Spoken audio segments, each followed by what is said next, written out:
G'day everybody, welcome to another preview video here on the Blue Abroad YouTube channel. It's a big game this week. We're 3-5. We've got some trouble if we don't turn this ship around. And I thought I'd bring one of Melbourne's finest supporters on with me to have a chat for the second time. Caden, what's up, my man? Terry, thanks for having me, mate. I've been tuning into the fan cams, as I told you. I might not tune in if the Blues get up this week. I don't want to hear you guys gloat, but I'm a little bit nervous about this clash. Every year, the Blues and the D's, no matter where we are on the ladder, it seems to be a tightly fought contest. So a little bit nervous going into Sunday, but really excited to go to the G and see what happens. Well, first of all, I'm sure you'd be tuning in if we lose, because everybody seems to want to watch Carlton supporters lose their shit when we lose. So I'm happy with that. But I think you're right.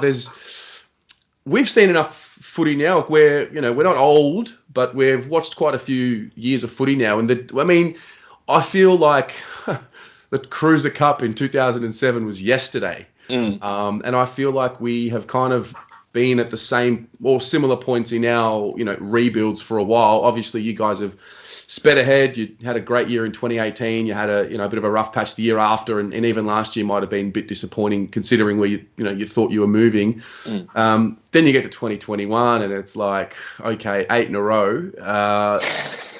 What did you see this coming? And that's the first part. And the second part is, what does it feel like? No, I never saw 8 and zip coming in my life. And it's quite funny. Like, I know at different stages we might have got teams at a good week or whatnot, but I don't think I could ever imagine being 8 rounds into a season and have knocked off like Geelong, Richmond and Hawthorn. And I know Hawthorn aren't that team anymore, but if you had said to me 5 years ago, we're going to start the season knocking off those few teams in the first couple of rounds, I would have said, yeah, absolutely dreaming. It's been crazy. And it's been off the back of like a really solid team defense, which is, it's what's built a lot of trust in me. And like, I've been watching games where teams are getting a bit of a run on, but they can't quite get real momentum shifts because of this team defense. And a couple of times in my vlogs on my YouTube channel, I say like, oh, well, usually teams getting a bit of a run on will make me nervous, but I've just got this trust in the back line and in the midfield to not lose control of the game, which has been the most pleasing thing. At the start of the year, I did my season predictions and I said, like, the battle for the 4th place would be between maybe the Bulldogs, West Coast, Port and Melbourne. And I put Melbourne in there because we finished the back end of last year really, really solidly. I think in the hub we were 13-3 or something. We dropped a couple of games late that were quite frustrating, but we had a really solid patch. And we were playing sort of the footy that we were playing that you've seen this year. So I did have a little bit of faith we could make that jump. I read all the experts before the season and they still had us 9th. And I was like, surely there's some improvement to be had. So I did see an improvement, but I didn't see 8 and zip. And it's just a bit crazy to watch at the moment. Yeah. My observation of the D's this year, now I've watched every game of Melbourne's except for, I think, 2. And my observation of what I've seen is, the defensive system, I don't want to say you're at Richmond's level yet, but I'm getting Richmond vibes because I remember when Richmond turned the page and turned the corner, and it's kind of like you have this professionalism about you. You don't let teams get too much of a run on, and when they do, you mitigate the damage. And then when you have the ball, it's like you're all so sure of where you have to be and where the next guy is going to be, and there just seems to be a different kind of. It's like the game has slowed down for you, and I don't know. I could just be wrong on that, but from an outsider's point of view, I'm just looking at a team and it's like they've figured it out, or they've figured the group out. And then you add the elements of, well, your stars have now re-signed Petrarca, Oliver, everyone's bought in and they've put it on paper. And that's kind of what we as Carlton fans haven't quite got just yet. Now, Cripps, we're confident he's going to stay, I think. Mackay, he's out of contract as well, but there just hasn't been that total buy-in yet. So is that right to say about the D? Like, do you see that as well? Yeah, it's quite funny. Like, middle of last year, they were saying we're the slowest team. We need to add pace. And I thought that was a weird sort of criticism because when we play our best footy, I think we looked quite quick. Like in 2018, I felt like when we were stringing the ball along, like we looked like a quick side. And I'm not sure whether the pace of a team necessarily comes from leg speed. I think it's just how they move it. And if the system's working well and you're getting handballs over the top, you're going to go end to end quite quickly. And it, like you said, the system is just working, and it's like set up from Stephen May in defence. Our halfbacks use it quite well, and then I think someone who's been underrated for the D's, but he's going so well, is like an Ed Langdon. His link up and his run off the wing has been so handy. And then I can't believe like the forward line, how it's functioning at the moment. I remember getting Ben Brown and maybe Sammy Weed have another pre-season. That's our only hope of really kicking competitive scores. And then when they both went down, a part of me was like, oh no, we're in for another long season. Here we go. Oh, what? Tommy McDonald and a 19-year-old Luke Jackson are going to hold down the fort for the first 7 rounds. That's insane. But to see how it's worked and how it's functioned, it's been unreal. But it's quite funny, though. I felt like the expectations, like from my point of view for the Blues, it was probably a little bit too high from last year. I felt like, I know every team wants to make finals, but I felt like, because one of my best mates, Connor Rogers, massive Blues fan. Shout out to Connor. He loves the Blues, and he wants them to be successful as soon as possible. But I remember watching them going, I think they're still quite immature. Like when I see like your Sam Walsh's and even the forward line and Wiedering, like he's starting to come into his own, but he's still quite a young player. It just reminded me of the D's of 2017 before it quite clicked. So I do see a lot of excitement in the Blues, and I think, as frustrating as it is to say, that little bit more patience, like that tiny bit more patience, it will happen, because I think you guys have the core to be able to turn it around quite quickly. Yeah, patience is almost a forbidden word amongst the faithful. Of course. No, but you know why? Because I think it's born out of the drought, of the premiership drought, where we are now living through the longest premiership drought in the club's history. You know, we are the most successful in terms of the most premierships, and there's this, there's this identity that has been passed on to this generation about what the Carlton Football Club was or is. And then this generation are kind of like people like me, like I haven't seen success, and it's like, okay, and it's so hard because yes, the argument of, it's been 25 years, but at the same time, you can only really think about the game in 5-year blocks, because that's generally how long a nucleus, or maybe 7 or 8 years, is when a nucleus of a team really has a crack at it. And we're only just starting to see, like Jacob probably had his, foundational breakout year last year. He won the best and fairest. This year he's just continued on with that. Yep. Walsh is, I don't know what he is. He's not right. He's not human. He's something else. And then Mackay is finally this is Mackay's year. He's already kicked his third, and he hasn't kicked more than, I think 26 was his most, which was last year. So he's on track to have it there. And then you're right. Like, that's the core. There's your spine right there, and you got one on each line. It's just, I think because the club promises and they give us this message of, we're playing finals this year, it's time. And then we feed into that, and we call it the Carlton Kool-Aid over on this side, and we drink it by the slab. Yeah. So it's just hard, but you are right. There is a level of patience needed. Well, I went to Carlton, Port Adelaide, and I went with Connor, and the buzz around that night was like, at the MCG, Port Adelaide don't seem to travel too well.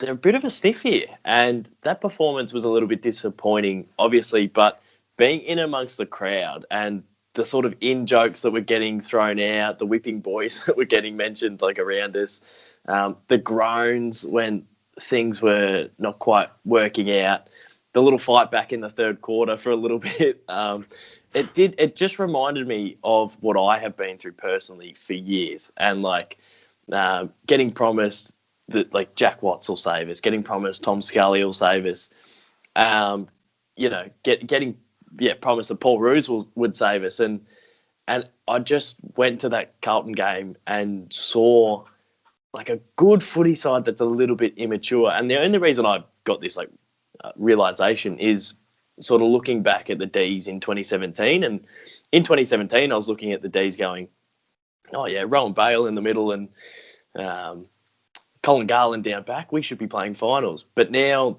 that we're 8-0 and I've seen like a really complete football side, I look back and go, well, your Colin Garland's wasn't going to get us to an 8-0 start. And it's just funny. Like I do look at the Blues and I just think, yeah, it's going to happen soon. But I think, yeah, I just see a lot of comparisons to what I've been through in the past, for sure. Yeah. No, I think there's a few supporters that can take some solace out of that.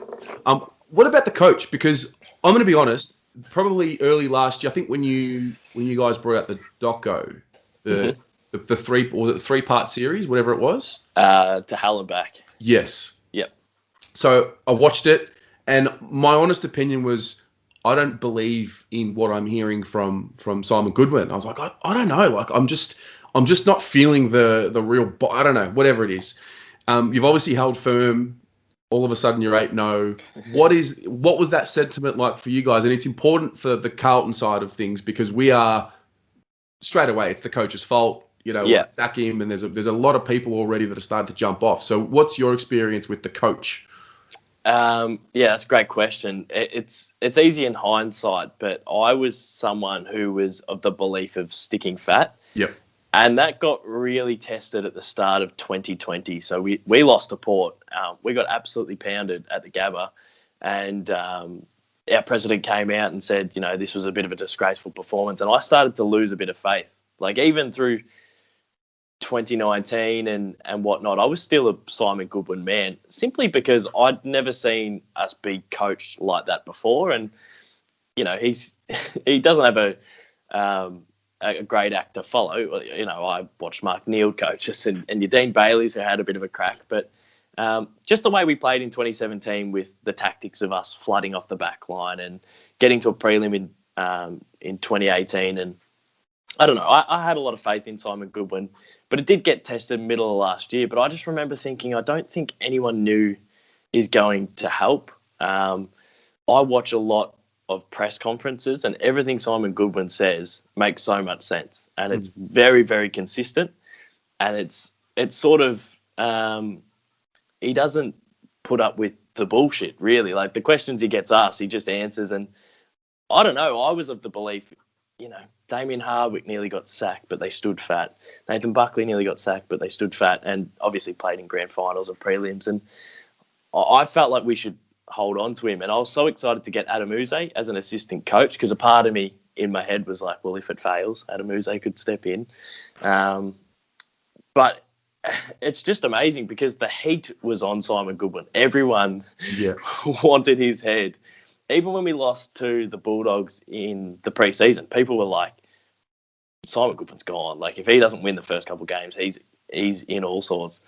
And that's all gone. That won't be spoken about for the rest of the year. So I don't know. I'm not sure about David Teague. I'm a little bit iffy on interim coaches, just because over my years with interim coaches, we used to get them all the time. We'd get an interim coach every 2 years, and I never saw them as someone who becomes the coach, but they sort of are now with the Saints. And someone else did it besides the Blues, I reckon. No, Essendon had a sort of handover period. But, I'm not sure about David Teague, but what are your thoughts on him? It's a bit of a tough one at the moment. Yeah, first of all, as a fan, you don't really know what's going on the inside. But the Amazon doco obviously allowed us to see a little bit more than what we ever really have, and watched it at the start of the year, and I am still convinced he's the man for the job, because I think he's got the ability to speak to the modern day player and connect with them. And I think he's a modern day coach. And I think the modern day human, I don't know if the drill sergeant works anymore. I know that we've got a lot of fans who want the drill sergeant coach and to whip him into shape. And I just don't know if the kid coming out of the system in 2018, 19 and 20 can respond to that and get the best out of them. Maybe I'm wrong, but I really want David Teague's assistance to help elevate him. And again, you never want to disrespect a man who's got a job, but John Barker, Dale Amos, Brent Stanton, Cameron Bruce. We've just added Luke Parker over the last 18 months, who I think's been a great addition. But Barker's been there a long time. He's been there since Ratton was coaching and Malthouse. He's been through that. Stanton. We're sort of judging them on the lines that they coach. And our midfielders, I mean, I'm sure you're seeing guys like Paddy Dow, Setterfield, Kennedy, and the like, and you might be asking, like, where are these blokes? Like, what's going on? And they've had some time now, and these coaches, assistant coaches, have had some time to fix or develop these players, and we're kind of not seeing it yet. So I think that's where the angst comes from. But I'm listening to Justin Lepage talk in the media, and I'm like, can we please bring him into the box? Yeah.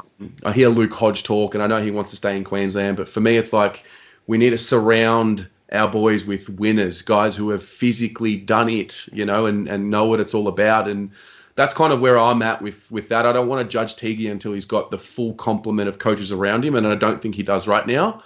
But again, that could be a really naive way to look at it because I'm not on the inside. No, I think, just judging from personal experience, I think getting Choco Williams, Adam Uze, and even Alan Richardson, who before he went to the Saints was regarded as one of the best assistant coaches going around, to get those people to surround Simon Goodwin, I think was super, super important, because I do think Goody is a good captain of the coaches, but I don't, that doesn't mean he has to do it all. Like, apparently Adam Uze's helped with a bit of the offense over the summer, which I think people are seeing the dividends of.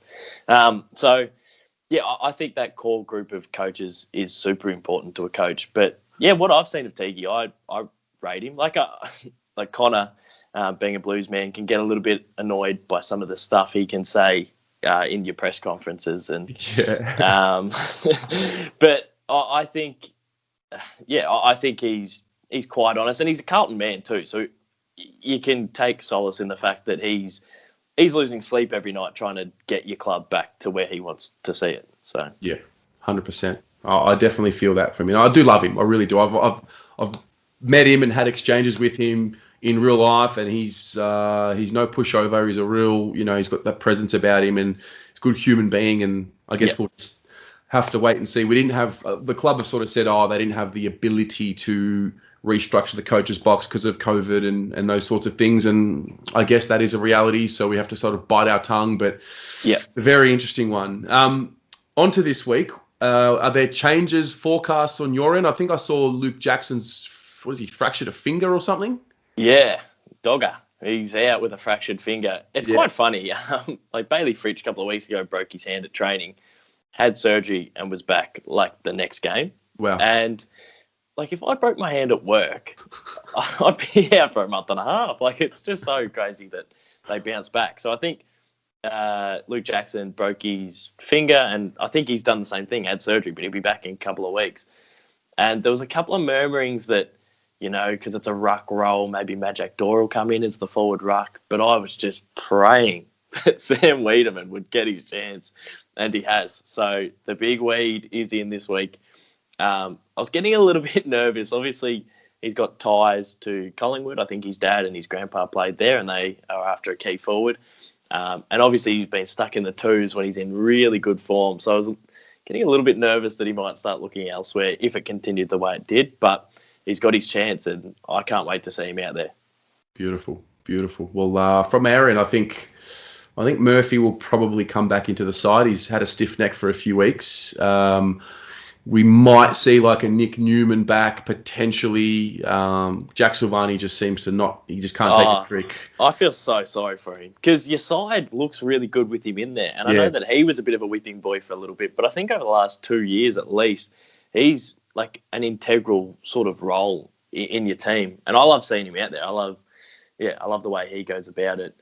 A player that I've been getting around is Parks in defence with the long hair. He's great. We love him. Well, for too long, we haven't really had blokes that are really, the game requires you to be a bit physical at times. A bit of mongrel. Yeah. And he's brought that. And we brought him in with Liam Stocker, who also has a bit of it in him as well. Yeah. Do love those boys. And look, I think at the moment it's looking like, last time I checked, it was going to be like 15 degrees and potentially raining on Sunday. So Those are the guys you want in the side. Yeah. It's just funny. Every game I've gone to this year, I've sat in the rain for a long period. So I think last week I was under the roof. Like I was sort of up in the bleachers. But this week I'm pretty sure I'm in and amongst the weather. So I might have to bring my jacket because, I don't know why. It's just the luck of the draw, I guess. But every time I'm at the G, it just seems to rain on me. Yeah, fascinating. Well, why don't we get a bit of a prediction going? How do you see this game being played out, and what's your prediction for the end?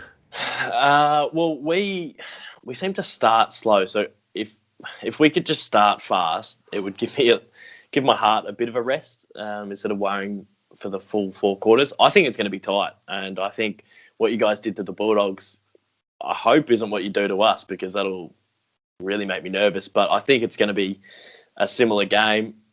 I'm really impressed by how well we can run out 4 quarters. I think Darren Burgess, another off-field tick for the Ds, has been a huge reason why we're in games and finishing games quite strongly. So I'm hoping we've got the legs to outrun some of the more immature bodies potentially. I'm going to tip the Ds. I'm going to tip us by 22 points after it being quite tight and quite 50-50 throughout the last quarter. Yeah, we better fucking come out strong this week. I'll tell you what, mate. If we don't come out strong I think, last week we did so much right, but it's hard to reward it when they did so much wrong to ruin it at the end. Yeah. So yeah. I think we will start. I think it's going to be a really tight game, and I said it in my preview. I can see it being an absolute arm wrestle back and forth. I don't see the leads like sort of spilling out to more than 2 or 3 goals at a time. And then there's just going to become the game within the game. And when it's time for the Blues to put them away, that's when we have our issues because we just don't know how to win games of football against these good teams. You guys are now, not only are you a good team, you're pretty much the benchmark of the 2021 season. You're probably the best. Well, how can I say you're not? Like, you're the best team of the year. So there's going to come a time, and you guys have probably kicked 2 in a row. And just spare a thought for me, because when you kick that second or third in a row, you just know that I'm thinking, please don't let this blow out to a 6 or 7 goal swing. Well, I'm in the same position though, because we do like to chase our tail a little bit in games, and the Blues, especially in that second and third quarter, before the end of the third quarter last week, they can kick a score. So, I'll be sitting there quite nervous as well. I really want to see, from a D's point of view, a real emphasis on the midfield. A few games last year, we get smacked in the midfield, and the AFL media and the commentary would be, geez, the D's midfield's a good midfield. And I'd be like, but we just got flogged like the last 3 or 4 weeks in a row.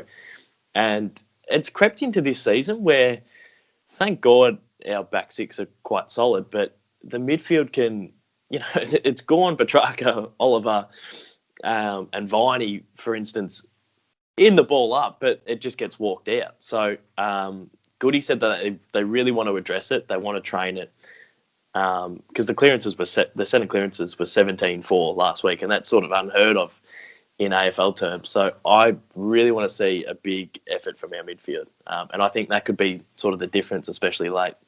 Yeah, fair enough. Well, we'll see how it all plays out, mate. I'm sure I'll send you a text either way afterwards, commiserations or not. But I appreciate your time coming on, and all the best with the channel. And thank goodness we've got footy back. Yeah, exactly right. It's a good time to be alive, Terry. Appreciate you getting me on, and I'll speak to you Sunday, no doubt. Good on you, mate.